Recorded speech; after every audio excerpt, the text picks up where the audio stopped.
వారు గుర్తుందో లేదో 6 నెలలు కనుక కంటిన్యూస్గా వారు వెళ్ళకపోతే వారి సభ్యత్వం రద్దు అయ్యేటువంటి అవకాశం ఉంటుందని మీరు గుర్తు చేస్తే బాగుంటుంది వారికి.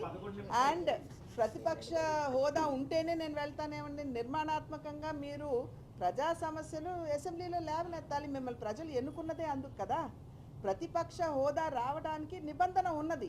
ఇంత పర్సంటేజ్ అసెంబ్లీలో సీట్స్ వస్తే మీకు ప్రతిపక్ష హోదా, ఆ హోదా దక్కలేదు కదా. అది కావాలని మీకు దూరం చేయటం కాదుగా.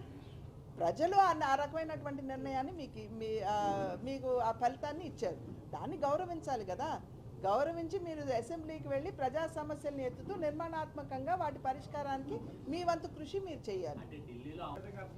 11 నిమిషాలకు వెళ్ళారంటే నేను ఇందాక నేను అన్నాను కదండి, 6 నెలలు కంటిన్యూస్గా మీరు వెళ్ళకపోతే సభ్యత్వం రద్దు అయ్యేటువంటి అవకాశం. సో మధ్యలో వెళ్ళి నేను అటెండెన్స్ వేయించుకొచ్చాను.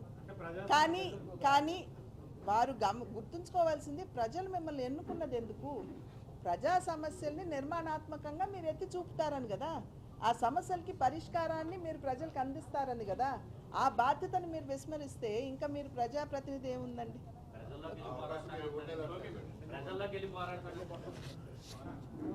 గౌరవ సభని కౌరవ సభగా మార్చింది ఎవరండి? అప్పట్లో ప్రతిపక్షంలో ఉన్నటువంటి నాయకులు మాట్లాడటానికి లేచి నిలబడితే వారు మైకుల్ని కట్ చేసేవారు. బూతుల పురాణం అందుకుని వారిని అసలు మాట్లాడనిచ్చేవారు కాదు. వారిని ఏ రకంగా అవమానపరిచారో యావత్ ఆంధ్ర రాష్ట్రం చూసింది. కనుక ఇవాళ వాళ్ళు ఆ మాట అంటంలో న్యాయం లేదు.